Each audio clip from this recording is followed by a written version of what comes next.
Olavo de Carvalho, filósofo, escritor e jornalista, é o entrevistado de hoje no programa Tribuna Independente da Rede Vida, o canal da família, ao vivo para todo o Brasil.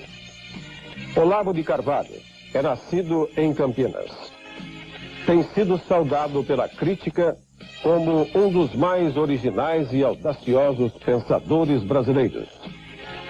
Homens de orientações intelectuais tão diferentes quanto Jorge Amado, Arnaldo Jabor, Ciro Gomes, Roberto Campos, J.O. de Meira Pena, Bruno Tolentino, Herbert Salles, Josué Montelo e o ex-presidente da República José Sarney já expressaram sua admiração pela sua pessoa e pelo seu trabalho.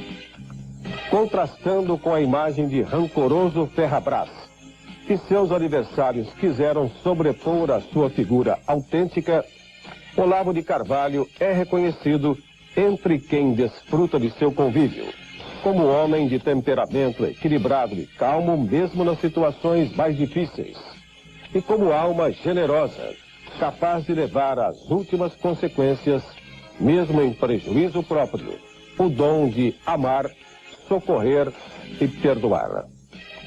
Na Tribuna Independente de hoje, Olavo de Carvalho responderá perguntas sobre o assunto Educação e Cultura. Você, telespectador, pode participar do programa que é ao vivo, encaminhando suas perguntas ao Olavo de Carvalho pelo fax telefone da Rede Vida, 0, código da operadora 17 32159600, ou pelo endereço eletrônico da Rede Vida, tribuna@redevida.com.br. Direto dos estúdios da Rede Vida em São Paulo, com o jornalista Monteiro Neto, Tribuna Independente está no ar. Boa noite, telespectador da Rede Vida de televisão. Estamos iniciando a Tribuna Independente ao vivo para todo o Brasil. Hoje, recebendo um dos escritores, um dos autores, um articulista da Folha de São Paulo, do Zero Hora, do Jornal o Globo, do Primeiro Leitura e do Bravo, Olavo de Carvalho. Certamente você já leu um dos seus artigos, já teve conhecimento com o seu pensamento, e hoje você terá a oportunidade de conversar com ele, de dialogar com ele, de entrevistá-lo aqui na Rede Vida de televisão, na Tribuna Independente. Para participar do programa de hoje, nós convidamos o jornalista Reinaldo Antônio. Reinaldo, que bom tê-lo aqui na Rede Vida de televisão nessa noite. Eu agradeço o convite mais uma vez, Neto. Boa noite a todos os telespectadores em casa e obrigado por esta oportunidade, pelo privilégio. Obrigado. Eu que agradeço tê-lo aqui também. Eu quero agradecer também a presença do Dr. Samuel Rizek, advogado aqui em São Paulo, que hoje nos honra com a sua presença. Boa noite, doutor. Boa noite, muito obrigado pelo honroso convite, também pela honra de estar ao lado de um professor tão ilustre. Doutor Olavo de Carvalho, o senhor lançou um site na internet que fala Mídia Sem Máscara, o mídiasemmáscara.org, onde o senhor faz um exame crítico da mídia brasileira. Por que nasceu essa ideia e como é que o senhor vê esse trabalho? Boa noite. Boa noite. Bom, vamos começar explicando o espírito da coisa. Eu sou jornalista já há mais de 3 décadas, jornalista profissional, e, digamos, de uma década para cá, eu comecei a observar uma deficiência gravíssima na nossa mídia. A primeira é o seguinte: a mídia brasileira se inspira na grande mídia americana, New York Times, Washington Post, CNN, CBS. E os jornalistas acreditam que, seguindo essa gente, eles estão muitíssimo bem informados, porque estão indo na cola dos maiores. Acontece que nos Estados Unidos, a grande mídia não é tão grande assim. Quer dizer, se você somar todos os grandes da mídia americana, eles não alcançam 10% da plateia. Lá a mídia americana é muito mais diversificada. Quer dizer que para você ter uma ideia do que é a opinião americana mesmo, você precisaria acompanhar uns 80 órgãos de mídia. E o pessoal aqui, indo muito atrás do New York Times e Washington Post e CNN, se engana demais. Então, primeiro, o retrato que a gente pinta do mundo, que aparece do mundo na nossa mídia, está completamente furado, né? Se você for acompanhar pela mídia brasileira, então o George Bush jamais teria ganho a eleição, não teria tido um voto, porque a impressão que se tem é que todo mundo nos Estados Unidos o odeia, né? E, na verdade, a coisa não é assim. Mesmo agora, depois de todas as dificuldades que teve, ainda está com 55% do eleitorado. Pelo retrato que aparece na mídia brasileira, isso seria impossível. Então, esse é um dos pontos. O segundo é que muitas notícias importantes que eu achava, sobretudo sobre assuntos espinhosos, como perseguição de cristãos no mundo, né, nunca eram noticiados. Só que na última década morreram no mínimo 2 milhões de cristãos em países comunistas e islâmicos. E não sai uma palavra na mídia brasileira. Então, vendo essas coisas, chegou uma hora que eu falei, bom, já que ninguém toma iniciativa mesmo, vou eu fazer um Media Watch, né? E fiz assim, com o meu dinheiro mesmo, eu e minha filha, Inês, começamos, durante um ano fizemos sozinhos isso aí. Então, toda semana juntávamos o que tinha de absurdidade e de lacuna na mídia e fazíamos ali uma resenha. Com o tempo, foram aparecendo espontaneamente novos colaboradores. O jornal, até hoje, é totalmente nanico. Todo mundo trabalha de graça, o jornal não é comercial de jeito nenhum. Nós vivemos do nada. Eu e alguns amigos que sustentamos aquilo. Agora apareceu aqui um amigo nosso de São Paulo, um advogado, aliás, que cedeu ali uma sala para poder um redator trabalhar ali com computador, telefone. Mas foi o primeiro progresso que nós fizemos materialmente. Enquanto isso, você tem aí ONGs trabalhando para espalhar notícia falsa, subsidiadas com bilhões de dólares. Você tem organizações financiadas até por esse pessoal do Oriente Médio, ONGs que estão claramente ligadas até a narcotráfico. Esse pessoal tem dinheiro que não acaba mais. Quer dizer, para espalhar mentira, sempre sobra dinheiro. Agora, se eles querem fazer uma fiscalização, não, você tem que tirar do seu próprio bolso e ainda vão falar mal de você. Nós estamos hoje na Tribuna Independente com o filósofo, escritor e jornalista Olavo de Carvalho.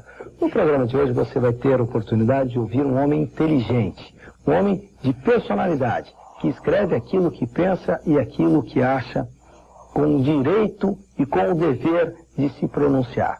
Na Tribuna Independente você é convidado a participar do programa de hoje através do telefone 0 operadora 17 32159600. É o telefone que já está no seu vídeo, telefone tradicional da Tribuna Independente. O programa de hoje é uma provocação à sua capacidade de interpretar aquilo que é colocado aqui como conceito. Você pode concordar ou discordar, mas você estará sempre opinando aqui na Tribuna Independente. Reinaldo, gostaria de ouvir a sua participação. Muito obrigado, Neto. Professor, eu pergunto ao senhor, em que medida os educadores, uma vez que o nosso tema é educação e cultura, em que medida os educadores das escolas de ensino fundamental, médio e mesmo nas universidades sonegam conhecimento de qualidade para os alunos? Então, eu não sei se sonega é a palavra, porque ninguém pode dar o que não tem. Quer dizer, a atual geração de professores já é vítima de uma deterioração que vem assim, há 30 ou 40 anos, vem declinando. O ponto que nós chegamos pode ser avaliado pelas duas aferições feitas pelo tal do Provão.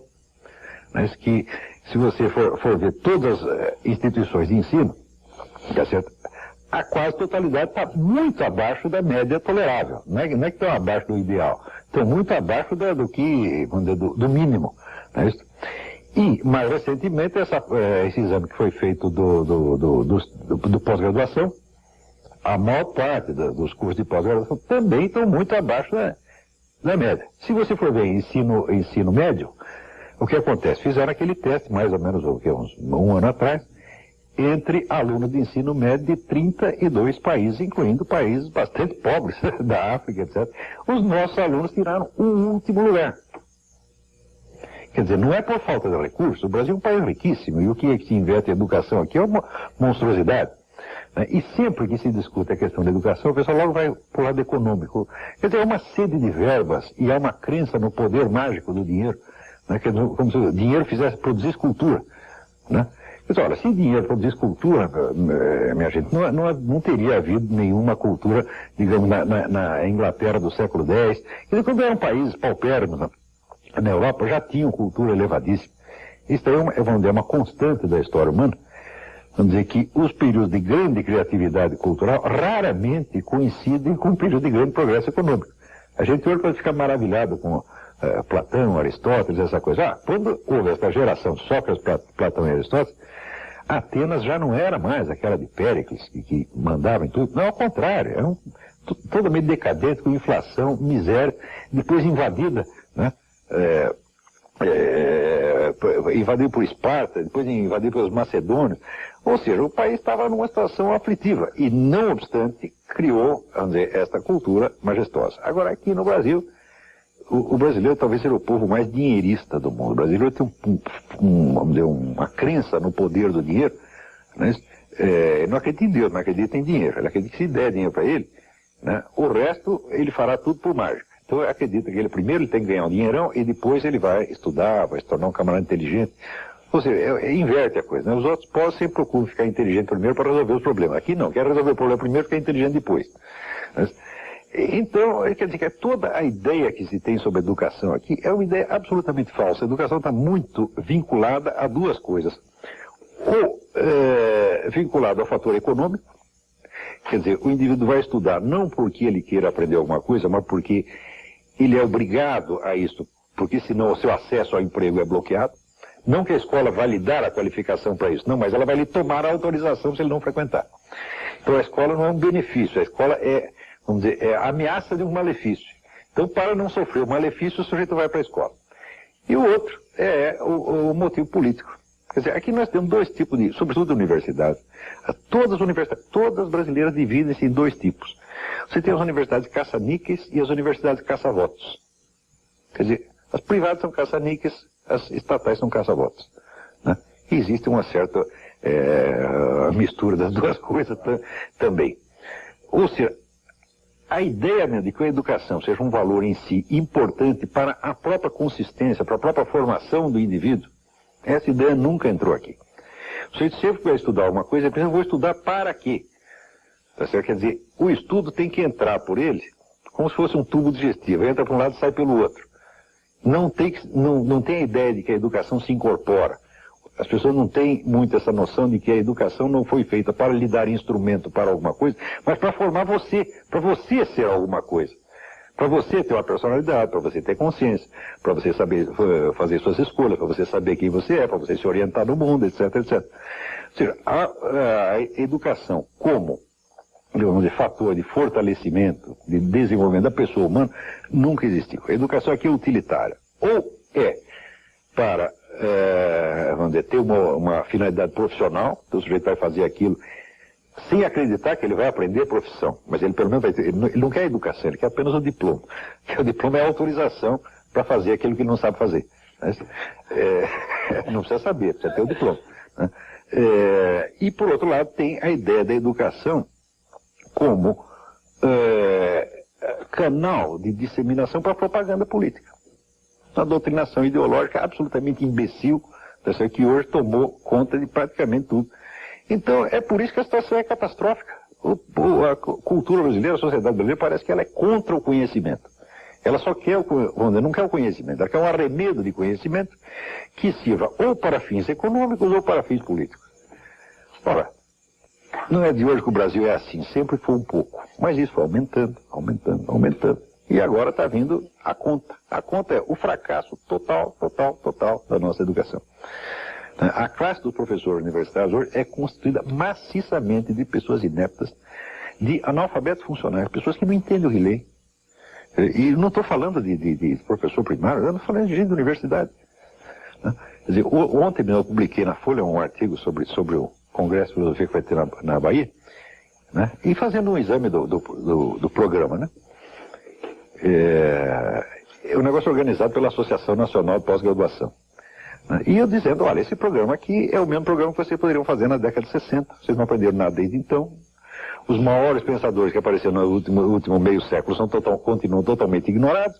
Vocês continuam com aquela temática dos anos 60. Hoje sai na Folha uma carta de um sujeito indignado. Não é nada disso, você estava tentando humilhar pesquisadores sérios. Só que quando você lê a carta, o sujeito não sabe regência verbal, não sabe colocação de pronome. Eu digo, mas como é que esse sujeito chegou num pós-graduação se não podia ter saído do primário? E são pessoas assim que não têm a menor consciência de suas deficiências. Por quê? Porque são reconhecidos como professor. Tem lá um diploma de pós-graduação e todo mundo chama de senhor doutor e o indivíduo nunca é testado realmente no seu conhecimento, né? Você tem uma rede, uma proteção corporativa absolutamente perniciosa, doente, né, onde todo mundo só pensa assim na autodefesa dos seus interesses, todo mundo sempre com medo de perder emprego, né, e fica essa coisa mafiosa, ou mafiosa por motivos econômicos, ou mafiosa por motivos políticos. Agora, o ensino propriamente dito, o aluno como pessoa, tá certo? Pessoa, eu vou dizer, que tem as suas dúvidas, tem as suas dificuldades, porque a consciência humana ela não cresce assim que nem banana, tá entendendo? Ela precisa ser fomentada, precisa ser ajudada. Todo ser humano precisa desse socorro no começo da sua vida.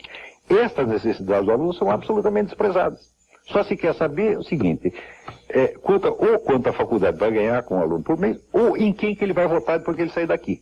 E, naturalmente, tem que votar nos partidos mais poderosos.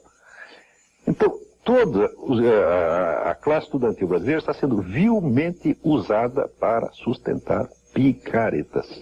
Nós estamos na Tribuna Independente, hoje com a presença do filósofo, escritor e jornalista Olavo de Carvalho. Doutor Olavo, o senhor me permite, mas como mudar essa situação que o senhor coloca como dramática? Se eu soubesse. Porque o senhor, na verdade, faz até uma denúncia muito forte aqui. É terrível a situação. Mas como mudá-la? Eu não sei como mudar, porque é uma coisa tão complicada, levou tanto tempo para a gente chegar nisso, que, olha, é tão grande o problema, eu acho que transcende muito a minha capacidade. Agora, a primeira coisa que a gente tem que fazer para ter uma esperança de poder resolver o problema é ter uma noção do tamanho dele. Aqui no Brasil, todo mundo é educador, técnico de futebol, médico e economista, não é isso? Bom, pelo menos dentro de casa, né? Eu posso ser um educador, mas eu sou educador dos meus alunos, eu não sou educador do Brasil. Eu não poderia ser ministro da Educação. Eu digo para você, eu não tenho competência para ser ministro da Educação. O problema da educação brasileira é tão grande que é preciso pessoas que tenham consagrado a sua vida a aquele assunto. Tá certo? Quer dizer, não é com 3 meses de lendo meia dúzia de publicações que você vai saber o que se passa, como é que as coisas estão. Então aqui todo mundo oferece soluções para as coisas. Mas, vamos dizer, um dever óbvio de modéstia intelectual é você reconhecer quando um problema é maior do que você. Gostaria, doutor Samuel Izek. Professor, com o costumeiro brilhantismo, o senhor diagnosticou a posição do ensino no Brasil. Eu indago do senhor. O senhor identificou em alguma época da história, ou mais recentemente, alguma tentativa inteligente, válida e bem intencionada de alterar esse estado de coisas? Eu digo alguma reforma, porque a minha geração assistiu a algumas tentativas de mudanças, de reformas, algumas reformas até que se identificaram com os próprios autores. A reforma Capanema, por exemplo, ou para citar uma mais recente do governo de Fernando Henrique, tentativas de mudanças.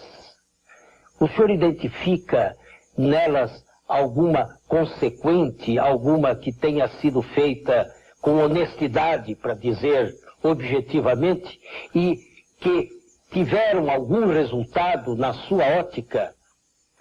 Bom, eu não posso julgar toda a história da educação no Brasil, mas houve alguns momentos que são, me parece, notáveis. No tempo do Getúlio Vargas se fez muita coisa pela educação no Brasil. Tá certo? Foi o homem que começou tudo. O senhor mesmo citou aí o Capanema. Né? Mas foi um governo que durou muito. Ficou muito tempo no poder. Então alguma coisa tem que fazer. Agora, pelo menos o Getúlio Vargas ele tinha uma noção de conjunto do Brasil. Isso não quer dizer que eu seja, vamos dizer, um saudosista do Getúlio Vargas ou um adepto. Não, se eu estivesse no tempo do Getúlio Vargas, eu seria o inimigo do Getúlio Vargas, certamente. Mas, depois que passa o tempo, a gente tem que reconhecer os méritos dos mortos, assim como o nosso governo militar. Na época do governo militar eu era totalmente contra. Hoje, que passou 20 anos, nós podemos fazer o balanço e ver méritos e deméritos, né? Com o Getúlio Vargas é a mesma coisa. Eu acho que ele fez muita coisa pela educação e pela cultura brasileira. Mas, aí é o problema. Quando aparece um governante que ele tem as melhores intenções e tem vontade firme, e quer fazer mesmo, ele vai se defrontar com uma espécie de resistência muda, resistência tácita, né? Da resistência passiva da sociedade, que simplesmente não quer melhorar. Eu vou dar um exemplo. Por exemplo, o Getúlio Vargas tentou fazer alguma coisa pela música brasileira e pelo cinema brasileiro, por exemplo. Então chamou de volta as 2 melhores pessoas que tinha no ramo. que eram o Heitor Villa-Lobos, para a música, e o Alberto Cavalcante, para o cinema. Cavalcante era um cineasta brasileiro que fez uma carreira brilhante na Inglaterra, como documentarista, aprendeu com os melhores diretores da época. E chegou então Villa-Lobos e Alberto Cavalcante com os maiores planos, aquele entusiasmo patriótico, aquela coisa toda. 2 anos depois já tinha ido embora. Quer dizer, não aguenta a resistência do meio, a mesquinharia, a fofocagem, gente puxando o tapete. Quer dizer, se para um camarada que quer construir, tem 900 puxando o tapete. Isso é uma coisa constante na nossa cultura.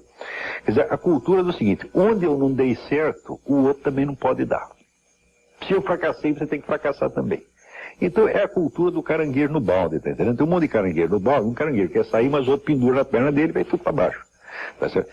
Isso é uma coisa muito profunda no Brasil. Este culto do fracasso, tá certo? E o culto de tudo que vai para baixo. Tá certo? E, evidentemente, isso tem reflexos terríveis no conhecimento. Não querem obras de alto nível, não querem não, isso ofende.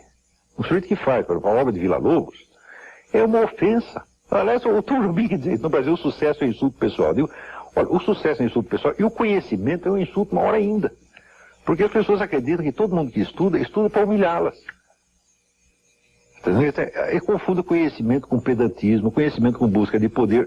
Porque, na prática, muita gente só estuda um pouquinho para esse fim mesmo, mas nem todo mundo faz isso.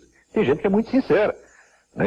Não se pode dizer que Villa-Lobos só estuda o que fez só por vaidade ou para humilhar os outros, ou por pedantismo. Não, ele estava sinceramente interessado naquilo. Ou o próprio Cavalcante, tá certo? E tantos outros brasileiros que fizeram coisas de muito valor. No fim, todas essas pessoas acabam ou indo embora ou morrendo amarguradas. O Brasil é o país que tem a maior coleção de gênios fracassados da história mundial. Ou eles fracassam ou vão embora. Né? Pouquíssimos têm, vamos dizer, uma resistência para viver no meio deste ambiente, tá certo? E continuar fazendo o que tem de fazer, conservar o bom humor. Eu não sei como é que eu consigo, tá certo? Porque eu não ligo muito para isso, não. Quer dizer, se as pessoas estão gostando ou não estão gostando do que eu estou fazendo, para mim, assim, a minha plateia só tem um espectador. O espectador é Deus, tá certo? Eu não espero que Deus goste do que eu faço, mas pelo menos que Ele perdoe o que eu faço. Se eu conseguir isso, tá bom. Muito bem. Eu vou pedir licença ao senhor, só para fazer um breve intervalo aqui na Tribuna Independente, e nós já retornamos no programa de hoje. Até já.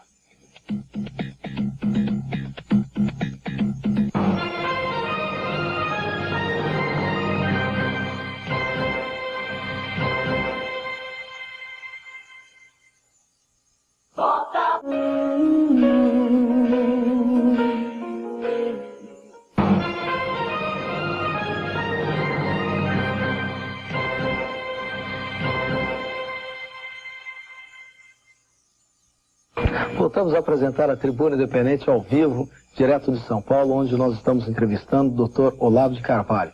Ele é filósofo, escritor e jornalista, articulista da Folha de São Paulo, do jornal Zero Hora, do Globo, do Primeira Leitura e também do Bravo. Você está tendo a oportunidade de ver e ouvir hoje um dos filósofos brasileiros, um dos pensadores brasileiros, que está na Tribuna Independente, dando a oportunidade para que você também conheça um pouco mais sobre a sua maneira de pensar. E pode participar do programa enviando a sua pergunta através do telefone fax 0 operadora 17 3215-9600. A pergunta agora é do Dr. Rizek e logo em seguida nós vamos começar a colocar as perguntas dos nossos telespectadores. Dr. Rizek. Professor, até onde o momento político de um país pode influir no encaminhamento do sistema educacional, na forma de se educar, na forma de se formar a sua juventude? Pode influenciar muito, mas sobretudo do ponto de vista negativo, tá certo? Porque dois traços importantes da nossa cultura. Um é esse traço dinheirista que eu falei, essa confiança absoluta no poder da economia, quer dizer, sempre a abordagem econômica vem primeiro. E o segundo é a mania de política, achar que tudo se resolve através da política. E sobretudo da política eleitoral e do domínio do Estado. Olha, as coisas não são assim. Aqui se aposta demais, se espera demais dos políticos. Eu acredito muito mais na iniciativa da própria sociedade. Quer dizer, se você quer... Por exemplo, como é que surgiram as universidades na Idade Média? Às vezes está aqui. Toda hora que aparece um debate sobre a universidade no Brasil, se pergunta, a universidade tem que ser pública ou privada? E é a mesma besteira de sempre. Bom, é só você estudar a história das universidades, você vê que elas não surgiram nem como públicas, nem como privadas. Elas eram organizações privadas, mas não empresariais. Eram organizadas por grupos de alunos, quer dizer, pessoas interessadas em obter... Não era organizado por professores, nem por reitores, era organizado pelos alunos. E os alunos se juntavam, se cotizavam e mandavam vir os professores que eles queriam. É por isto que funcionava. Não quer dizer que havia dois fatores. Primeiro, o desejo de conhecer. Quer dizer, a importância que aquelas pessoas davam ao conhecimento, do qual não iam tirar lucro algum. Quer dizer, se entendia mais o conhecimento até, vamos dizer, como dever religioso, como aperfeiçoamento da sua alma. E havia muita gente interessada nisso na época, como existe hoje. Hoje existem milhões de brasileiros que querem conhecimento. Não estão pedindo emprego, não estão pedindo voto, não estão pedindo para melhorar o padrão de vida. Não, eles querem o conhecimento. Essas pessoas têm que ser atendidas em primeiro lugar. Então, primeiro, para quem que a gente tem que dar educação? Eu digo primeiro para quem quer, depois para os outros. E aqui no Brasil não. Sempre se pensa assim. Ou você vai vender o conhecimento, vender a educação, ou vender diploma por alto valor, de maneira que só uma elite possa pagar, ou então você, eu quero dar educação para todo mundo. Eu digo, bom, antes de você dar educação para todo mundo, precisa tê-la. Está entendendo? Quer dizer, o problema não é para quantos você vai dar, o problema é o que você vai ensinar. Porque o tipo de educação que se dá no Brasil hoje, eu acho que democratizá-la é até insultuoso. Porque essa educação é um flagelo. Agora ainda quer dar essa porcaria para todo mundo? Quer dizer, todo mundo tem que sofrer isso? Quer dizer, essa é a democratização da porcaria. Isso não pode fazer. Tá certo? E tem que ter, em primeiro lugar, um ensino de alta qualidade, mesmo que seja para poucos. E daí tem que ir expandindo. Agora, você estragar tudo, deteriorar tudo e dizer nós vamos dar para todos, eu vejo, por exemplo, pelos meus filhos, a educação que eles recebem em colégios que a gente paga e paga caro. É uma vergonha. Eles todo dia chegam em casa, tem um menino de 15, uma menina de 17, chega em casa e diz, pai, ouvi, o professor disse isso assim, assim, é assim mesmo? Ele tem que dizer, não, meu filho, não é assim. Daí eu vou lá, pego os livros, pego a enciclopédia britânica, etc. Tem que corrigir, tá certo? Eu não tenho tempo de fazer o tal do homeschooling, mas se eu pudesse, hoje eu faria. Eu ensinaria meus filhos em casa, eu não tenho tempo para isso, mas eu posso pelo menos corrigir o que se ensina lá. Então eu olho e digo, mas é isso que vocês querem democratizar? É isso que vocês querem distribuir para todo mundo? Isso aí é a mesma coisa que você distribuir tuberculose, AIDS, você não se deve distribuir isso para ninguém. Doutor Olavo, o Carlos Alberto Costa, ele é de Nova Friburgo, no Rio de Janeiro, ele está perguntando o seguinte, esclareça, por favor, a sua posição sobre a inclusão de filosofia no ensino médio. Olha, filosofia não é para criança. Quer dizer, filosofia é uma atividade de reflexão que pressupõe a aquisição, vamos dizer, de um grande volume de informações. A filosofia começa realmente quando você tem o domínio de várias ciências, o domínio vamos dizer, das artes, da religião, da história, etc. Aos poucos, então, se forma, na hora que você quer formar uma noção de conjunto e quer encontrar o fundamento da cultura, aí surge a questão filosófica propriamente dita. Então, sinceramente, eu não acredito em ensino de filosofia para criança. O que eles fazem é ensinar discussão. Tá certo? Ou então, fazer pregação política. E chamam isso de filosofia. Ora, tudo isso faz-me rir, tá certo? Pergunto eu, havia crianças no grupo de Sócrates? Não, eram homens maduros, homens casados, pais de família, pessoas importantes. Você vê, a formação da inteligência humana passa por várias etapas que você não pode trocar. Então, você veja, uma criança, até uns 7, 8 anos, ela vive de imaginação, vive num mundo fantástico. Não adianta você querer ensinar para ela a dura realidade, porque ela não vai aprender. Ela tem que formar a capacidade de fantasiar e de imaginar primeiro. Não é isso? Com isto, ela vai descobrindo, vamos dizer, as coisas que no mundo a agradam e a desagradam, as coisas que a atraem, que a repelem, vai formando em suma o seu mundo imaginário, que vai ser o seu mundo de sentimento. Então, a educação da imaginação e do sentimento vem primeiro. Essa educação da imaginação e do sentimento é feita pelo quê? É feita sobretudo por dois elementos, a arte e a religião. Então, se fosse possível, eu centraria a educação das crianças até uma certa idade nessas duas coisas. À medida que se forma o seu mundo imaginativo, sentimental, você começa a fazer escolhas tá certo? E na hora que você faz escolhas, você vê que as suas escolhas divergem das escolhas das outras pessoas. Então você começa a discutir com as pessoas. Então, neste momento, você entra na ideia da participação na sociedade. Aí começa a educação social e política. Mas só para quem já tem aquela base, sentimento e imaginação. Tá certo? Depois que você já está participando da sociedade, tem aquele senso, vamos dizer, da polis, da organização, da sua responsabilidade social, etc, etc. Chega um dia em que você vê tantas opiniões circulando, tá certo? Que você está confuso no meio delas, e daí você se pergunta, peraí, mas de todas essas opiniões, qual é verdadeiramente certa? É só neste momento que pode entrar a filosofia. Quando você conhece o conjunto das opiniões em circulação. Aristóteles vai dizer que a investigação de qualquer assunto em filosofia começa com você colecionando as opiniões, vamos dizer, predominantes entre as pessoas que sabem as opiniões dos sábios. Só na hora que você sabe a opinião de todos eles, aí você é capaz de começar a formar uma ideia filosófica. Então, vamos dizer, o ensino de filosofia deveria começar, digamos, entre os 18, 20 anos, quer dizer, quando a pessoa já tem ideia das correntes de opinião que existem na sociedade, quando ela conhece a opinião alheia e conhece tantas opiniões, que ela já começou a ficar confusa a respeito. Nesta hora entra a filosofia. Filosofia é uma atividade de reflexão. Reflexão é como uma digestão. Se você faz a digestão sem ter comido, o que você ganha? Você ganha uma úlcera. Quer dizer, é muita reflexão. A reflexão sem matéria-prima e sem conhecimento positivo, da religião, da ciência, da história, etc, etc, é a mesma coisa que você digerir no vazio. Então você vai criar uma mentalidade corrosiva, a mentalidade de um discutidor bobo, tá entendendo?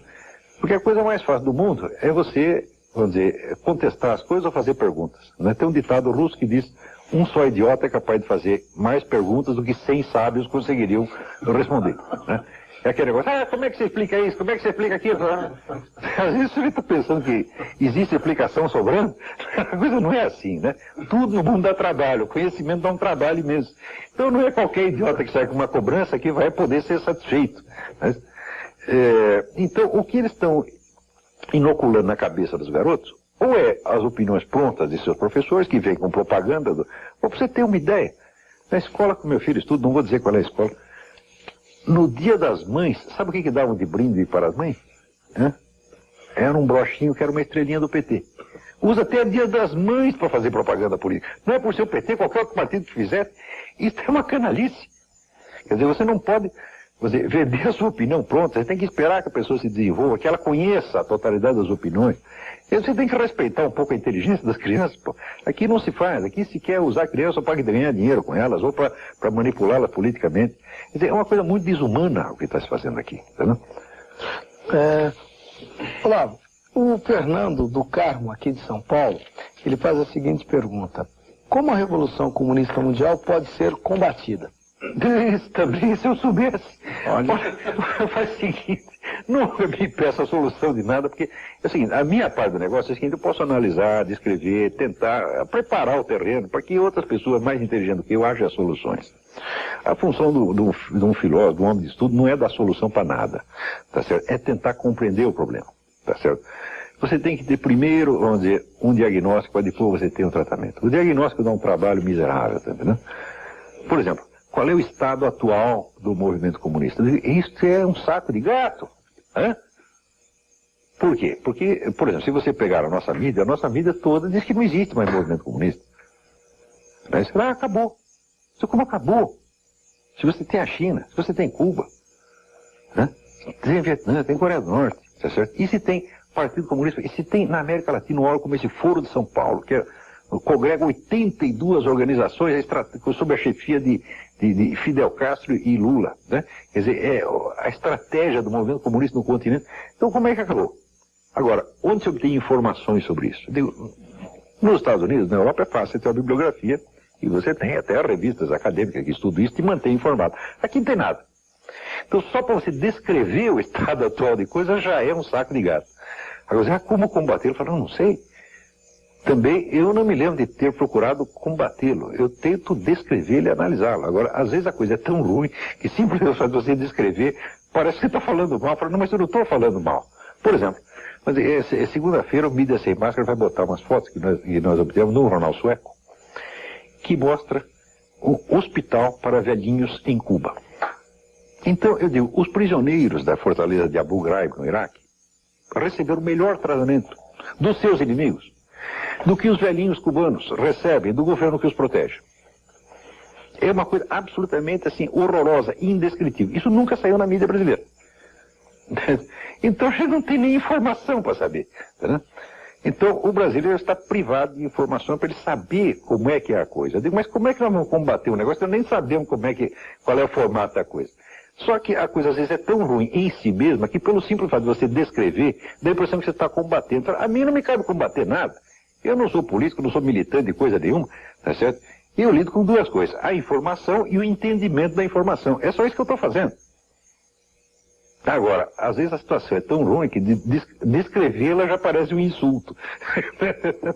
Mas, doutor Olavo, qual é o estágio hoje do comunismo no mundo? Como é que o senhor vê o comunismo atuando hoje no mundo?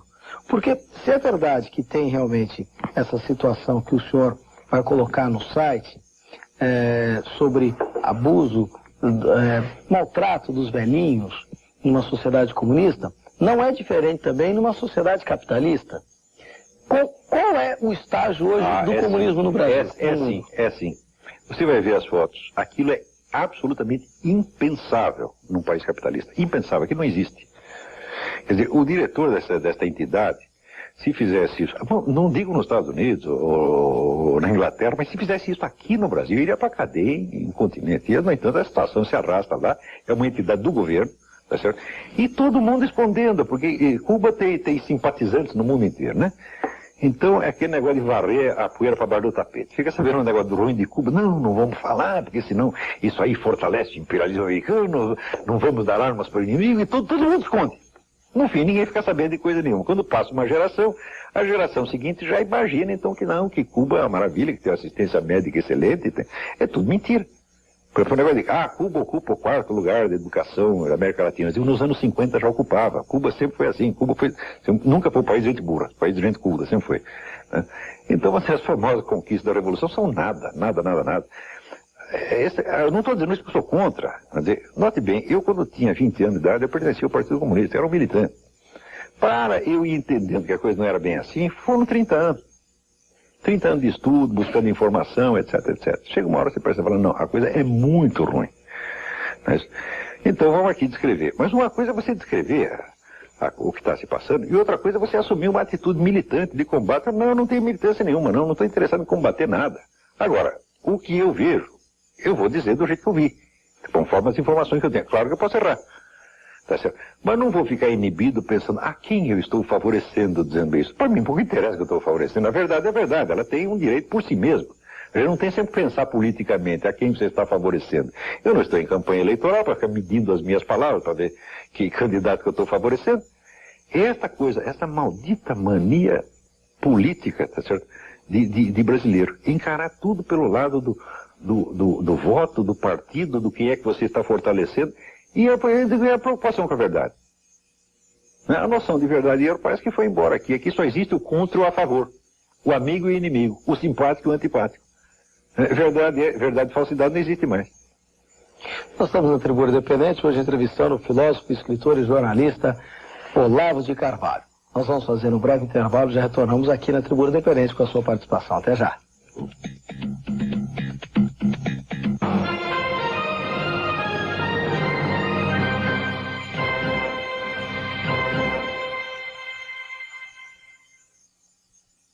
Hoje eu estou aqui para falar de um assunto muito interessante, a automotivação. Um exercício que você pode realizar diariamente e que é capaz de transformar sua vida. Se você anda sem ânimo, sem disposição para realizar seus sonhos, leia o livro Automotivação, um jeito especial de superar limites, de Carlos Afonso Schmitt. Experimente utilizar a força que está aí, dentro de você. Você vai ver como as coisas vão começar a mudar. Este livro já está à venda em todas as livrarias paulinas. Vota Brasil! Nos municípios com mais de 200 mil eleitores, onde o candidato a prefeito mais votado não atingiu a maioria dos votos válidos, haverá segundo turno. Por isso, tão importante quanto votar novamente é saber o papel do prefeito, para poder cobrar depois.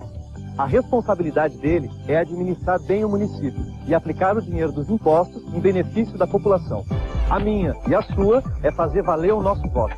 Vota Brasil! Justiça Eleitoral.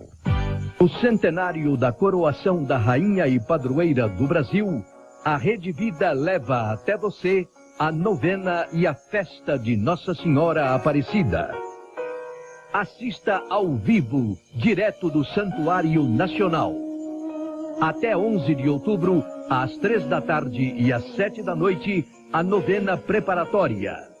E dia 12, às 10 da manhã, missa solene do Dia da Padroeira. Rede Vida, o canal da família.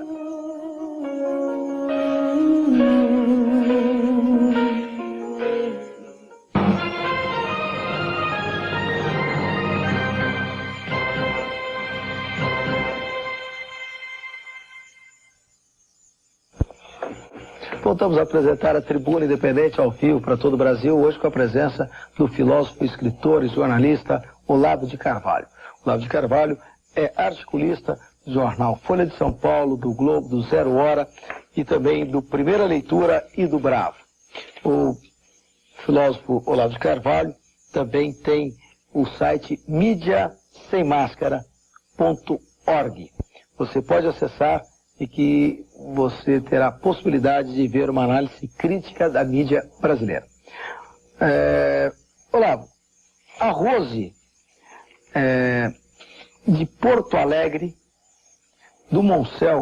Rose do Moncel, ela é da cidade de Porto Alegre, no Rio Grande do Sul. Ela está falando que assistiu uma palestra que o senhor fez em Porto Alegre, na PUC, e ela gostaria de parabenizá-lo. E ela está perguntando o seguinte: por que, na sua opinião, é tão difícil as pessoas acreditarem na verdade? A mentira é mais facilmente assimilada? Com o seu conhecimento, qual será o destino do PT após as eleições municipais desse ano? Duas perguntas em uma. Vamos lá, primeira. Bom, eu não acredito que o ser humano tenha, vamos dizer, uma tendência incoercível para a mentira e para o erro. Ao contrário, o ser humano busca a verdade e quer saber. O desejo pela verdade é natural no homem, tá certo? O que existe é uma dificuldade intrínseca de você descobri-la. Por um motivo muitíssimo simples. Não vamos pegar um caso elevado, vamos pegar a coisa mais banal do mundo. Você pega uma conta de 1 mais 1. Quantos resultados certos tem? Tem 1.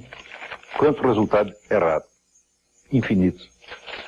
Portanto, a possibilidade de você errar é enorme. Por isso mesmo, vamos dizer, a tendência natural do ser humano para a verdade, ela tem que ser, vamos dizer, amparada e ajudada. Vamos dizer, pela própria comunidade humana. Nós temos que nos ajudar a buscar a verdade.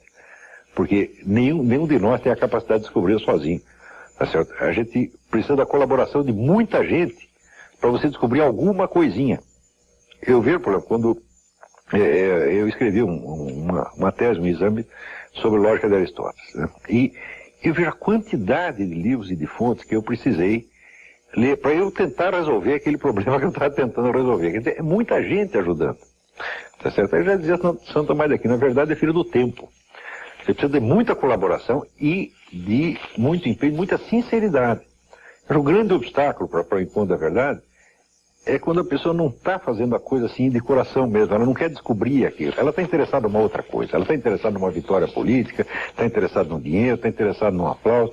Quer dizer, ainda não vamos dizer, não limpou a lente, né, da alma para a pessoa buscar a mesma verdade.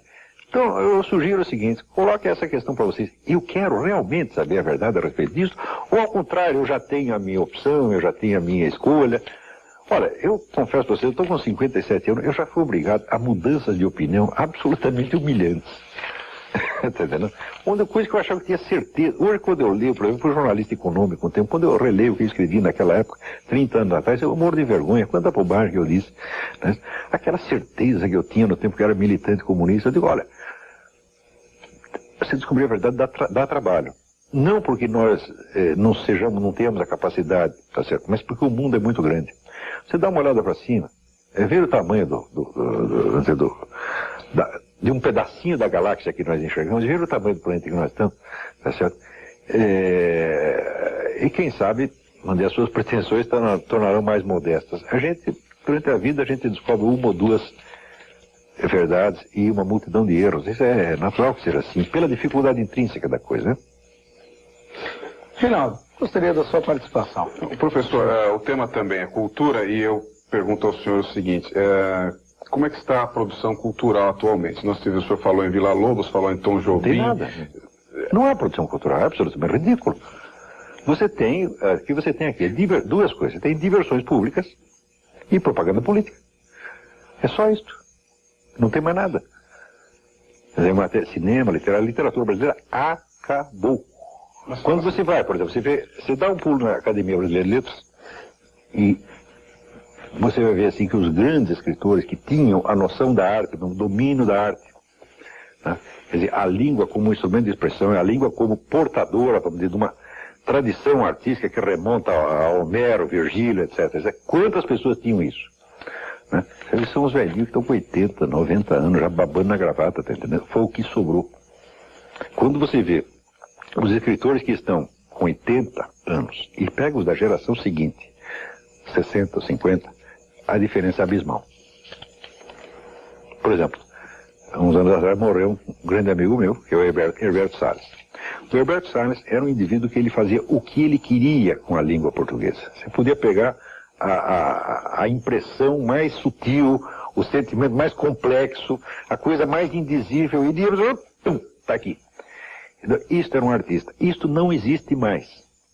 Quer dizer, a falta de domínio da linguagem, né, é uma coisa monstruosa. Tá certo? Não estou falando de elegância exterior, elegância aparente, não, mas a capacidade de dizer. As pessoas não conseguem dizer o que sentem, dizer o que vem. Tá certo? Elas dizem apenas, repetem coisas que já ouviram, pegam fórmulas padronizadas, repetem aquilo. Porque quando você não sabe dizer qual é o seu problema, o que você diz? Você diz algum problema parecido. Não é isso? É o que as pessoas falam, então não tem mais expressividade, não tem mais capacidade de dizer. Então, essa é a crise total da literatura. Em termos de cinema, por exemplo, fala-se que há uma superprodução cinematográfica no momento, fala-se sempre no Oscar para o cinema brasileiro. Tudo isso é propaganda política, isso é demagogia petista e só serve para isso. Quem é que não sabe, pô? Ora, meu Deus do céu. Que bobajada. Tudo isso foi quando fizeram, por exemplo, o filme Central do Brasil. O Central do Brasil eu até falei bem do filme, mas você faz um esforço assim patriótico para você elogiar um filme, e daí eu lembro, eu estudei cinema quando eu era jovem, eu assisti aqueles filmes de Roberto Rossellini, Vittorio De Sica, Roberto Bresson, então eu falei, e a gente aqui está brincando com essa Central do Brasil, o que é isso, minha gente? Vamos adquirir um senso, tá certo? Senso de proporções. O que nós estamos chamando de cultura brasileira é uma cultura de fundo de quintal, cultura provinciana, que não significa nada para ninguém para o mundo. Filmes como esse, que estão, não quero citar nominalmente, mas se não existisse um lobby político internacional interessado nisso, ninguém veria esses filmes. Tá certo? E nem leria livros brasileiros. E tudo isso é uma máquina de propaganda apenas. Não se compara. Por exemplo, se você pegar no meu ramo, filosofia, qual é a contribuição do Brasil nos últimos 30 anos da filosofia, da Universidade de Filosofia Universal? Nada. Que trabalho brasileiro é utilizado como fonte em outros estudos no mundo? Nenhum, nunca. Quer um outro teste? Existe o Anuário Científico da Enciclopédia Britânica. Todo ano ele traz a lista dos prêmios científicos dados no mundo. Se abre lá, tem sujeito da Zâmbia, da Serra Leoa, tá certo? Até de outro planeta. Do Brasil não tem um. Com todo o tamanho que tem esse país e com tudo que se investe em cultura, porque aqui cultura aqui é investimento. O governo tem que dar dinheiro para nós. Isso é um bando de picareta que não vai fazer nada, pô. Não tem capacidade. E nós estamos sendo muito generosos e pouco exigentes com os nossos artistas, cientistas, professores, etc, etc.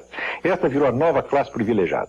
Eles têm direito a tudo, têm direito à verba do governo e não tem que fazer nada que preste. Porque qualquer besteirinha que faz, você é obrigado a aplaudir por motivo patriótico. Não pode falar mal, porque senão vai deixar os caras deprimidos, vai deixar o brasileiro ficar deprimido. Quer dizer, agora a novidade é o seguinte, o brasileiro tem que ser lisonjeado o tempo todo, porque senão ele fica deprimidinho, coitado. Eu vou agora, que coisa é essa? Espera um pouquinho, vamos pensar. O Brasil é recordista mundial de assassinatos. É recordista mundial de fracasso nos estudos. Nós tiramos o último lugar no estudo secundário e o primeiro lugar em homicídio. Estaria errado se eu tirar a conclusão que o brasileiro é o povo mais assassino e mais burro do mundo? Não, porque o que as estatísticas estão dizendo é isso. Agora, quando nós amamos uma pessoa, o que você faz? Você engana a pessoa, lisonjeia ela quando ela está entrando no mal. Não, você diz a verdade. Meu filho, não entre por esse caminho, que você está errando. Tá certo? Nós não temos nada que lisonjear o brasileiro, essa campanha demagógica idiota. O que tem de melhor no Brasil, brasileiro? Escuta, quem comete esses assassinatos todos? Não é brasileiro? Não é o povo brasileiro? Então, evidentemente, nós temos aqui mais mortes. Né? Num ano aqui nós matamos mais gente do que morreu na guerra do Iraque desde o começo. É a questão de você ver os números estatísticos da ONU. Tá certo? E ainda falando mal dos americanos. Não, os americanos são brutais. Nós é que somos de uma delicadeza, de um amor pela humanidade extraordinário. Que palhaçada, minha gente. Não se constrói um país sem sinceridade. A sinceridade é dizer as coisas como você está vendo, conforme a informação que você tem, e não conforme você está imaginando. Não temos por que ficar lisonjeando o Brasil. Tá certo? Quando você tem um parente que está entrando pelo lado mal, entrando no banditismo, na cocaína, o que você faz? Você chega para ele e diz, você é maravilhoso, você é lindo. É isso que você faz? Se um filho seu entrasse, você ia paparicar? Não se faz isso. Olha, existe um ditado árabe.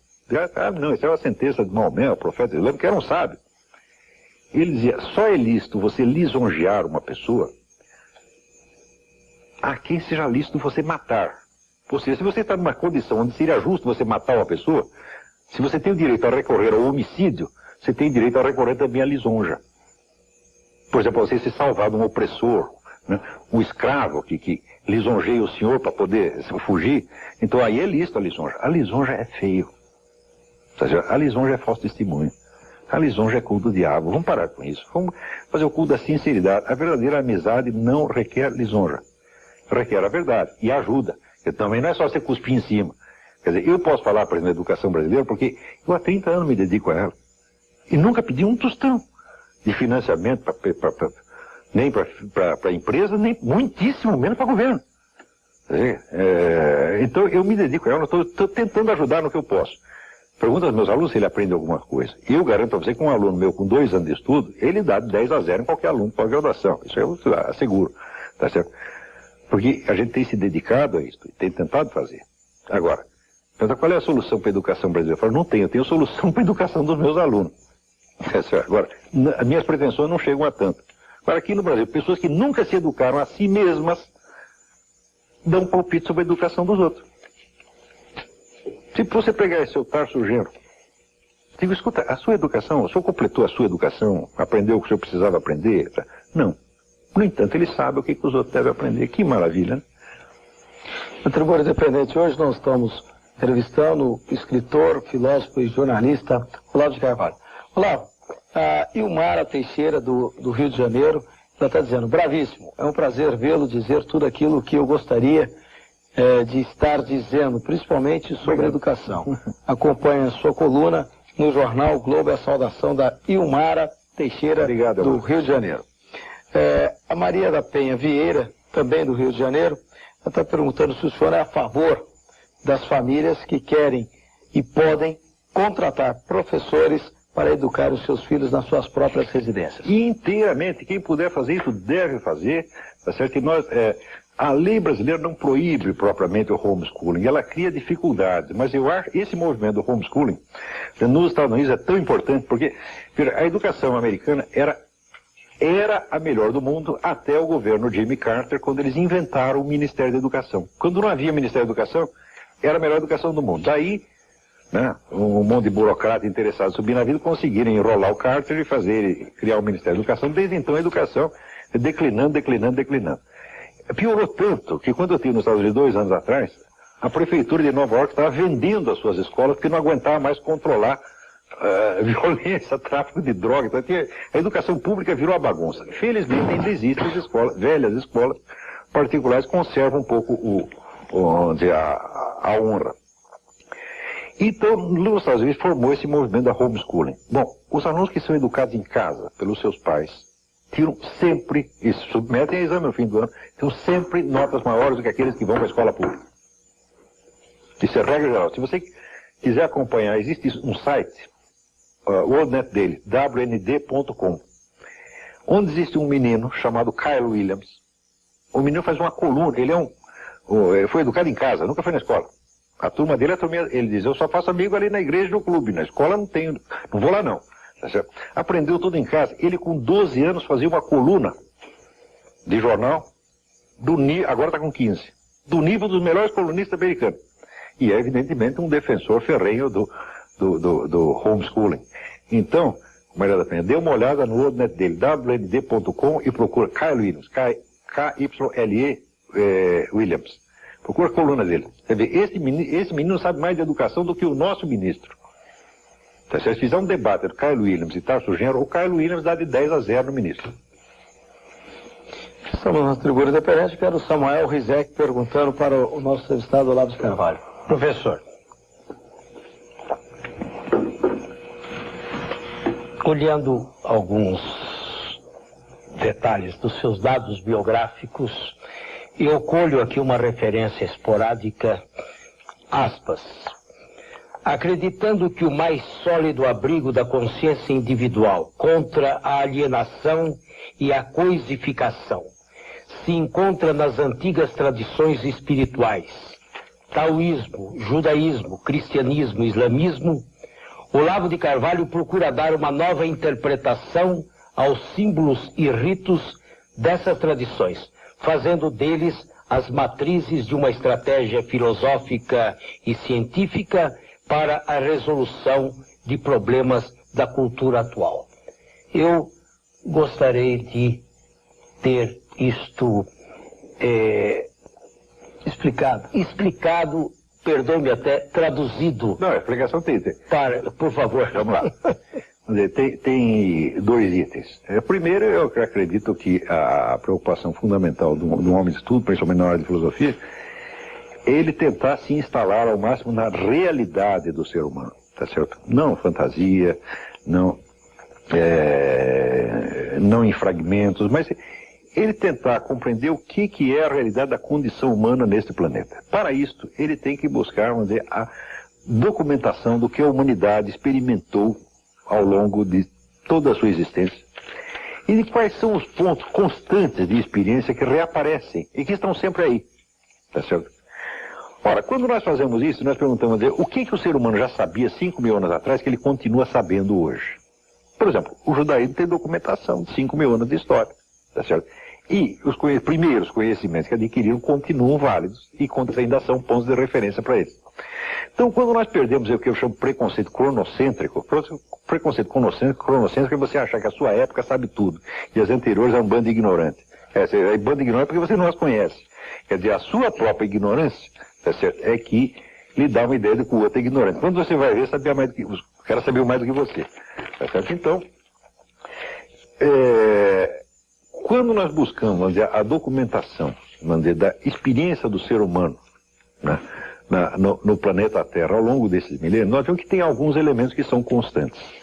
Um deles é o ser humano saber que ele vive num universo do qual ele tem um conhecimento limitado, mas que ele tem a certeza de que para além daquilo que ele conhece existe algo mais. E algo mais, e algo mais. E é uma dimensão infinita. E daí surge a famosa pergunta que Leibniz, que é talvez o maior filósofo do Ocidente, depois de Aristóteles, considerava a pergunta fundamental. Que é, por que existe alguma coisa em vez de existir o nada? Ou seja, qual é o fundamento da realidade? A pergunta pelo fundamento da realidade é que distingue o ser humano de um tatu. Tá certo? Um tatu pode até raciocinar, pode até o tatu consiga resolver a equação, mas o ser humano faz essa pergunta. Por que existe, tá certo, o ser? Por que existe a existência e não o nada? Quer dizer, qual é o fundamento disso tudo? Ora, o conjunto da bibliografia das grandes religiões é um conjunto das experiências humanas, tá certo? Na busca, na investigação desse fundamento, tá certo? E isso é um legado absolutamente precioso. Tá certo? Quando nós lemos os Vedas, o Tao Te Ching, a Bíblia, o Corão, são os documentos, vamos dizer, obtidos pelas pessoas que mais se aprofundaram, tá certo? Na transformação da sua alma para torná-la adequada, apta a saber algo do fundamento da realidade. Algo muito pequeno. O que Moisés sabia era muito pequeno. O que Maomé sabia era muito pequeno. O que Santo Tomás sabia era muito pequeno. Mas nós não podemos fazer nada sem este legado. É uma ilusão idiota você pensar, mas a ciência moderna superou isso. A ciência moderna é uma casquinha desse tamanho construída em cima desse legado dos milênios. Tá entendendo? Quer dizer, as três formas básicas de expressão do ser humano, que seriam o mito, mitos, lendas, a revelação, a filosofia, tá certo? A filosofia incluindo a ciência. Todas essas são formas provisórias. Tá certo? São coisas que a humanidade foi aprendendo.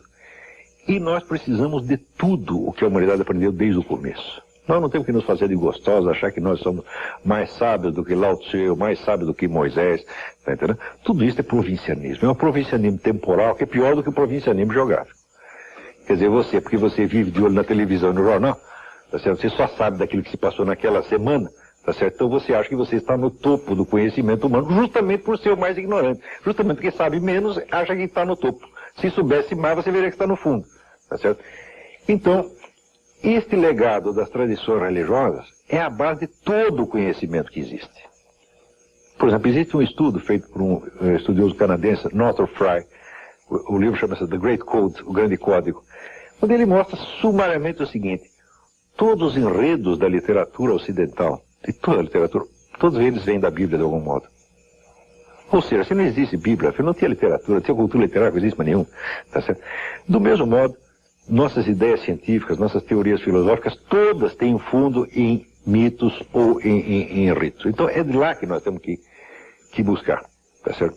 E um exemplo de como se pode utilizar isso em dia é o que eu fiz no meu livro sobre os gêneros literários. Quer dizer, por explicar vamos dizer, a origem dos gêneros literários, tá certo? A partir de certas propriedades das línguas sacras. Eu sei muito pouco dessas línguas, mas o suficiente para entender isso. O hebraico, o grego, o árabe, tá certo? Então você vê que na estrutura das línguas sacras, não das línguas modernas, existem todos os elementos dos quais se produzem todos os gêneros literários. E assim, quem for buscar nesse legado vai encontrar cada vez mais coisa, mais coisa, mais coisa, mais coisa. Nós estamos na Tribuna Independente, hoje entrevistando o Dr. Olavo de Carvalho, filósofo, escritor e jornalista. O tema de hoje, educação e cultura. Nós vamos fazer um breve intervalo para retornarmos para a conclusão do programa. Até daqui a pouco.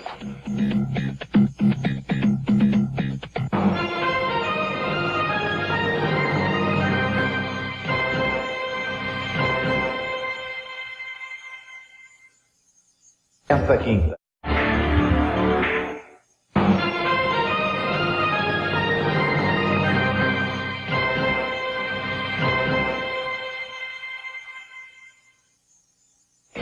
Voltamos a apresentar a Tribuna Independente ao vivo para todo o Brasil, hoje diretamente dos estúdios de São Paulo, entrevistando o filósofo, escritor e jornalista Olavo de Carvalho. Ele está falando sobre educação e cultura.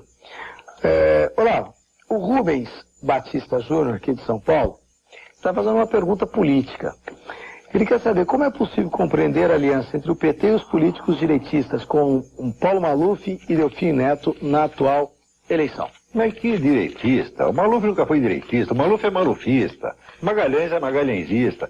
Ora, que bobagem é essa? Quer dizer, direito, você saber o que é direita, você precisa investigar onde isso existe como fenômeno constituído. Por exemplo, eu recomendo que você leia, por exemplo, os livros de um filósofo inglês chamado Roger Scruton. Scruton era um dos ideólogos do Partido Conservador Inglês. Então, para você saber o que é direitismo, você tem que procurar onde existe. No Brasil nunca existiu direitismo, meu Deus do céu.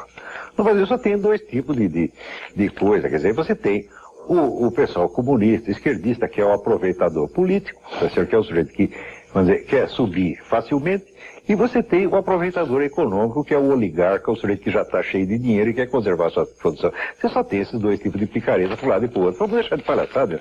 Aqui, direitista, conservador, mas que nunca existiu um conservador.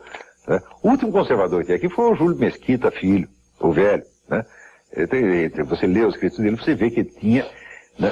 Onde você fala de conservadorismo, você tem que ter algo a conservar. Quer dizer, você tem que ter valores que já estão ali há muito tempo e que vale a pena conservar. Na Inglaterra você tem leis que têm lá 800 anos de idade e que representam direitos sagrados das pessoas. Então tem que ter um partido conservador que defenda essas coisas para não vir aí um politiqueiro, um Hitler, um Stalin, um Lenin, tirar isso deles. Isso aí não está certo. Quer dizer, a ideia de conservadorismo está ligada, vamos dizer, a valores tradicionais, muito antigos, são valores religiosos, morais e culturais. Aqui no Brasil, esses valores nunca entraram, portanto não tem conservador nenhum aqui. Quer dizer, como é que vai ser conservador sem nada para conservar, meu Deus do céu? Que bobagem é essa? Esses camaradas só querem conservar e aumentar a sua conta bancária, pô, que bobagem. Né? Olá, o Alexandre Mello, ele faz uma pergunta, ele é de Tu, ele está dizendo o seguinte, que no seu site tem um artigo, e também de colaboradores, defendendo o hábito de fumar em público. Se o senhor defende realmente esse hábito, o que tem a dizer aos que não fumam, que são obrigados a respirar a fumaça dos fumantes? Fumaça que você respira não faz mal nenhum. Esse negócio de fumo passivo, isso é uma fraude monstruosa. Aliás, as estatísticas sobre morte de fumantes também são fraudulentas, porque nos Estados Unidos, quer dizer, a Organização Mundial de Saúde morre 400 mil americanos por ano fumantes. De fato morrem. Vai ver a idade em que eles morrem. Isso aí tem. É só você ver. A média entre não fumantes é 70 anos, entre fumantes é 71. Quer dizer, morreu porque tinha que morrer, pô. Outra coisa. Você já ouviu falar de um negócio chamado iatrogenia? Iatrogenia é morte por erros médicos. Tá? A iatrogenia, mesmo sem contar é muito mais perigosa do que fumar e do que usar arma. Por exemplo, hoje mesmo eu recebi uma estatística de que nos Estados Unidos parece 170 mil médicos. Tá certo? Matam um montão de gente por ano. Né? Parece que morre 200 mil pessoas por ano só de infecção hospitalar. Né? E existem 8 milhões de proprietários de armas. Quantas pessoas moram com arma de tiro nos Estados Unidos por ano? 1.500. Então, quer dizer, 170 mil médicos matam 200 mil pessoas por ano. 8 milhões de proprietários de armas matam 1.500. O que é mais perigoso? A arma, a prática médica. Isso acontece, que hoje em dia eles querem que o médico não seja apenas um profissional para cuidar da sua saúde. Eles querem que o médico tenha autoridade sobre você, seja uma autoridade governamental que diz o que você pode comer, o que não pode. Quer dizer, é isso que se chama medicalização da sociedade. Isso é uma política calhorda, tá certo? Seguida pela Organização Mundial da Saúde, que é um órgão do governo mundial, um órgão da nova ordem mundial, tá certo? E é um instrumento de poder, no fim das contas. Quer dizer, deixar todo mundo assustado. Meu filho, você não pode fumar que você vai morrer. Você não pode comer açúcar que você vai morrer. Você não pode comer que você vai morrer. E deixa todo mundo fragilizado. As pessoas hoje têm tanto medo de ficar doente, tanto medo de perder a sua saúde, que virou um bando de covardes. Eu digo, nada disso faz bem à saúde, meu filho. O que faz bem à saúde é confiança, é coragem. Tá certo? Sem isto, o seu cérebro não funciona. Então, agora, estão ensinando as pessoas a ficar cada vez mais covarde, tem que cuidar de si, tomar cuidado com isso, tomar cuidado com aquilo. Cuidado, você tem que escovar o dente. Cuidado, você tem que ir 10 vezes por ano no dentista. Se não fizer bem para você, vai fazer bem para ele. E assim por diante. Eu digo, que besteira é essa, pô? Nós estamos entrando numa cultura da fragilidade. Uma cultura feita para fazer sub-homens. Pessoas frágeis, acovardadas, medrosas, incapazes, e que você puxa um cigarro aqui, acende, o sujeito a 50 metros de distância já começa a tossir. Ele tosse, o fumante não. Olha, eu vou contar. Eu tenho 57 anos, eu fumo desde os 17. Eles são 40 anos fumando e não fumando pouco. Outro dia eu fui lá, fiz uma chapa de pulmão, o médico ficou ofendidíssimo. Ele disse, mas isso não é pulmão de fumante? Tá limpo, como é que é possível? Olhou assim, bravo. Eu digo, não sei, doutor, o pulmão que eu tenho é esse. Eu não me cabe explicar isso, você está entendendo? Agora, eu não gosto nada dessa política de intimidação das pessoas. Tá certo? Você tem que ter confiança na vida. Se você já começa por, vamos dizer, se auto-hipnotizar com uma coisa intimidatória, meu filho, você vai morrer bem cedo. Flávio, você gosta de ser polêmico? Você tem prazer em ser polêmico? Não, nem um pouco, não estou sendo polêmico, eu estou dizendo as coisas do jeito que eu vi, eu gosto de sinceridade. Veja, eu comecei a publicar livro, eu tinha 45 anos. Por que não publiquei antes? Para ter a certeza de que eu não precisava do apoio do público, do aplauso do público. Porque quando você é jovem, você tem aquela incerteza, você quer saber se o que você está fazendo vale ou não vale. Eu falei, não, daí você fica na mão das pessoas. Eu falei, não, eu não quero isso. Eu quero dizer alguma coisa que realmente vale a pena dizer, porque custa o esforço, tá certo? E traduz algum conhecimento, tá certo? Mais ainda, do que eu digo, nada é na clave do gostei ou não gostei. Tá certo? Eu procuro dizer as coisas do jeito que eu estou vendo. Eu quero saber se é verdadeiro ou falso, e não se você gosta ou não gosta. Agora, aqui no Brasil, a reação das pessoas é sempre essa reação emotiva. Gostei ou não gostei. Ué, eu também não sei se eu gostei ou se eu não gostei, eu só sei que eu vi assim. Se você tem provas, tem elementos para dizer que não é assim, então mostra. Agora, o fato é que todo brasileiro, ele aos 18 anos já tem opinião formada sobre tudo. Eu também aos 18 também tinha, só que eu percebi aos 18 anos, que eu era um palhaço. Né? Todas aquelas convicções que eu tinha, eu falei, de onde eu tirei essas porcarias? Eu não sei nada sobre isso, eu estou chutando. O que eu fiz? Eu fui para casa e fiquei quieto durante 20 anos, tratando de aprender alguma coisa. Falei, quando eu for um homem maduro, um homem experiente, daí eu ensino algo. Foi o que eu comecei a fazer, 45, 47, e acho até que comecei cedo. Eu devia estar começando agora. Doutor Olavo, uma posição, parece-me, polêmica do senhor é com relação à guerra do Iraque, à invasão dos Estados Unidos no Iraque. Como é que o senhor vê esse momento histórico mundial? Bom, não é uma questão de opinião, mas primeiro, quais são as informações que as pessoas têm. Tudo que se publica no Brasil sai. Qual é a fonte? New York Times, CNN, CBS. Você tem a fonte do Partido Democrata. Então você só vê esse lado. Então não dá para você julgar. Mas acontece que nos Estados Unidos, onde o Partido Democrata domina 50% da mídia, aqui domina 100%. O John Kerry tem no Brasil o maior eleitorado do universo. Se fosse eleição aqui, John Kerry se elegeria papa. Qualquer porcaria que o Partido Democrata manda fazer, as pessoas fazem. Né? Então, quer dizer, é uma subserviência total. Agora, bom, vamos tentar. Como é que se faz para obter informação do outro lado? Ela já é difícil de obter porque ninguém sabe onde está. Você tem que cavar, fuçar, etc, etc. No fim, você descobre algumas coisas. Hoje tem uma manchete de 8 colunas na Folha. Não havia armas de destruição em massa no Iraque. Não é isso. Quando você lê a notícia, sobretudo se você a lê no original, não é exatamente isso que a comissão disse. A comissão diz, naquele momento, tá certo? Ele não tinha estoque de arma, mas já estava montando de novo. Tá? Naquele momento, Saddam Hussein não tinha armas em estoque. Conseguia se livrar, esconder uma parte na Síria, etc, etc. Mas já estava montando de novo o sistema. Tá certo? Isto quer dizer, a conclusão da comissão mostra claramente que as inspeções da ONU não estavam funcionando. O Saddam Hussein estava à vontade fazendo o que queria. Ademais, tá certo? O sujeito matou 300 mil prisioneiros políticos, pô. Quer dizer, isso está na base de 30 pessoas por dia, durante o tempo que ficou no poder. E esse tempo todo que o pessoal da ONU ficou blá, blá, blá, blá, blá, blá, blá, blá, blá. Durante o tempo da discussão, o Saddam Hussein matou mais gente, em tempo de paz, no seu próprio país, do que a guerra matou até agora. É você fazer uma conta do benefício, do mal maior, mal menor. Ademais, outra coisa. Anteontem, aparece o presidente da Síria, o tal do Assad, dizendo, peraí, nós aqui estamos mudando de ideia, queremos fazer a paz com Israel, é melhor a gente conversar, etc, etc. O Gaddafi também, nós queríamos tudo paz, tá? Você vai dizer que a invasão do Iraque não serviu para nada? Não, mudou todo o eixo estratégico do Oriente Médio. No começo da guerra, eu era contra, porque eu achava, mas por que o Iraque? Se tem mais coisa aqui e ali, também achava, todas essas coisas que o pessoal diz, também achava. Quando começaram a abrir as sepulturas de prisioneiro político, começou a aparecer gente, eu falei, mas é claro que tinha que invadir. Não se pode deixar um sujeito continuar fazendo isso. E esse pessoal da ONU faz o quê? Ora, toda essa turma da ONU, estavam todos os caras que faziam oposição à guerra, França, Alemanha, Rússia, etc., estavam todos ganhando muito dinheiro com o petróleo de Saddam Hussein. Só a França tinha o controle de 25% do petróleo do Iraque. Quando acabou essa mamata, o que diz? Os americanos entraram lá por causa de petróleo. Falaram, e você estava lá por causa do quê? Só que é o seguinte, você fazia 10 ou 15 anos está ganhando dinheiro do petróleo lá. O que você está acusando o americano é uma coisa que você acha que eles ainda vão fazer no futuro. Não fizeram ainda. Só que você já fez. Quer dizer, por que o crime futuro hipotético do americano, né, o malefício hipotético futuro que o americano vai fazer, é pior do que aquele que o francês e o alemão já estão fazendo lá há tanto tempo, e que a ONU fez também.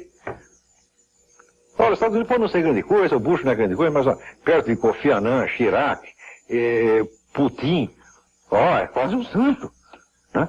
Quer dizer que o senhor nega o direito às nações de desenvolverem tecnologia segundo lhes aprouver, seja de que natureza for.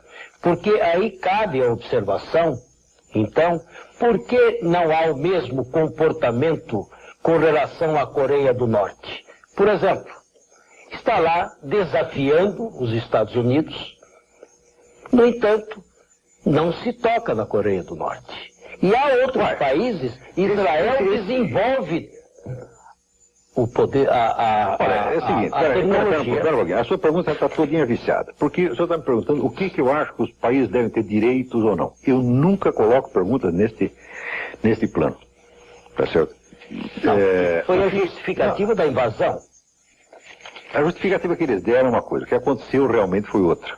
Eu, pessoalmente, depois que descobriram, vamos dizer, todo aquele morticínio de presos políticos, depois eu comecei a achar que a guerra tinha sido certa.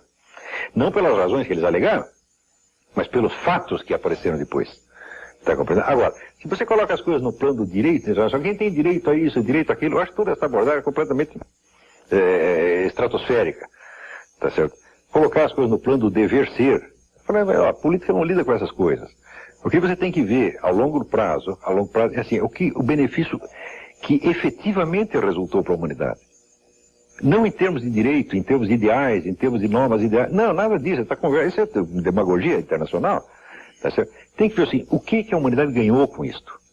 Ora, foi boa a invasão do Iraque? Eu falei, eu não sei. O senhor também não sabe, ninguém sabe. Mas tem uma pessoa que deve saber isso, os iraquianos. Pergunta para eles. 82% da opinião iraquiana acha que a situação melhorou muito. De onde veio esse dado? Por quê? De onde teria vindo esse dado? De não, isso é pesquisa da própria ONU.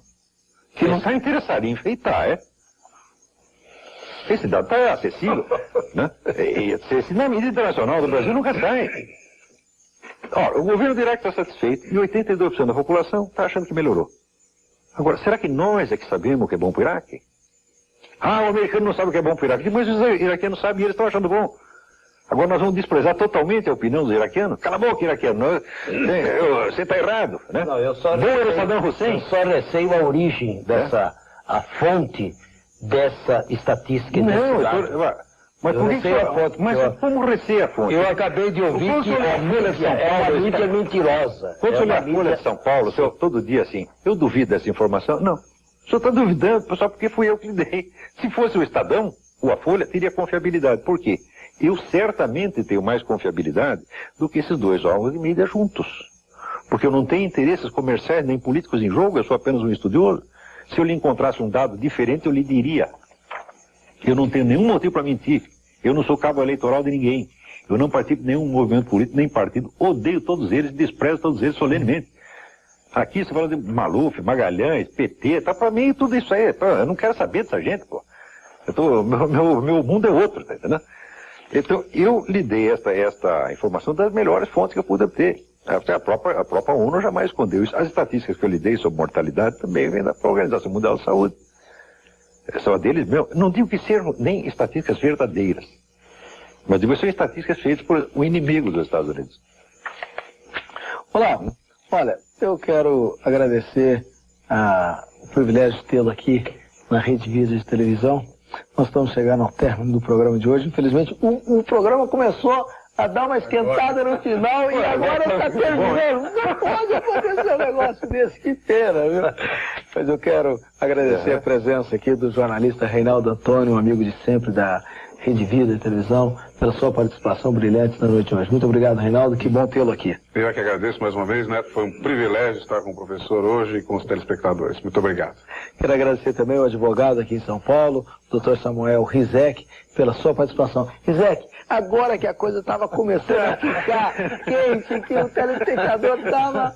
Não, mas eu terei outras oportunidades, pessoalmente, de trocar ideias. E não leva mal nada que eu estou falando. Absolutamente. Não estou para combater qualquer coisa. Não, absolutamente. Eu sou apenas um ser humano, posso errar como qualquer outro, mas eu tenho que dizer do jeito que eu estou vendo, senão o meu cérebro não funciona mais. Não, eu gostei, porque eu também terei que dizer da forma como eu estou vendo. Claro. A sinceridade é a base da claro. Mas de qualquer maneira, muito obrigado. Foi mais do que honroso, foi um privilégio estar participando aqui com tão brilhante convidado e a companhia de queridos amigos como vocês. Muito obrigado. Olavo, eu quero deixar esses minutos finais para que você possa se comunicar com o telespectador da Rede Vida Televisão e também possa fazer a sua despedida. Muito bem. Então é isso. Não creio que nada que eu disse por partidarismo, por ser a favor disso ou a favor daquilo. Não, eu estou tentando descobrir as coisas como elas são. Estou sujeito a errar como qualquer um. Mas veja, há muito tempo eu pensei, como é que eu posso fazer para tirar o máximo proveito que eu possa do pouco de inteligência que eu tenho? E eu descobri que existe uma certa relação entre personalidade e inteligência. A personalidade tem que ser serva da inteligência, ela tem que ser serva da busca da verdade. Isso quer dizer que se você começa a dizer as coisas por conveniência política, o seu cérebro começa a funcionar de outro jeito. E você está inutilizado para a busca da verdade. Você não pode fazer isso. Então você tem que dizer as coisas como as vê. Tá certo? Às vezes as pessoas acham isso mortalmente ofensivo. Tá certo? Eu digo, mas eu não estou ligando se é ofensivo ou lisonjeiro, para mim pouco me interessa. Eu estou dizendo desse jeito. Se eu estou errado, você me corrija, por favor, me mostra as informações, então eu posso mudar. Quantas vezes eu já não mudei de ideia porque alguém me... Eu disse, o próprio negócio da guerra do Iraque. No começo eu achava um absurdo para do Iraque. Né? Eu falei, mas por quê? O que esse cara está fazendo? Depois, acabei achando bom, não pelos motivos alegados, mas por outro motivo que eu mesmo pensei, eu mesmo achei que descobri. Né? Então, é isso. Olá, quer dizer que você sempre... Se não for melhor do que o fato, joga fora a versão. Não, joga fora a versão. Nunca aceitar a versão. Nunca. Nunca, nunca. Nunca aceitar a mentira conveniente. Nunca. É melhor a verdade mais... Ué, quando você vai buscar o seu saldo bancário, tá certo? E está lá em vermelho, você quer a verdade ou quer a falsidade? Se o sujeito te der uma conta errada, mostrando que você tem saldo, você vai passar mais cheque sem fundo ainda, né? Então é melhor vir logo o saldo em vermelho. A realidade é essa. Olha, hoje nós tivemos um exercício, um estímulo ao pensar, ao refletir, ao se posicionar. E é essa discussão que a Rede Vida de Televisão levou até a sua residência, até a sua televisão, para que você pudesse ouvir, ver, pensar, se posicionar, concordar e discordar, respeitando e admirando a inteligência daqueles que têm algo a dizer. A você, telespectador, muito obrigado. Ao Olavo, que nos brilhou hoje, muito obrigado. a sua presença, o nosso muito obrigado. E até o próximo encontro aqui na Rede Vida de Televisão, na Tribuna Independente. Fica agora com Combate, com Luiz Dinesi e o professor Marco Sintra. Até já. Um abraço. Tchau.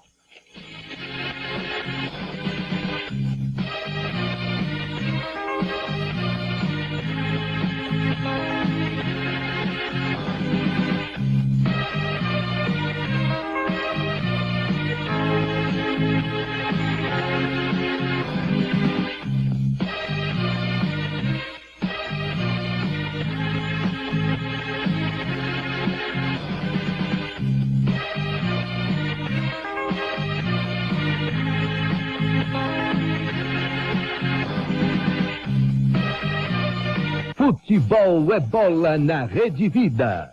Neste sábado, 10 da manhã, Copa Federação Paulista de Futebol. Ponte Preta e Bandeirante, direto de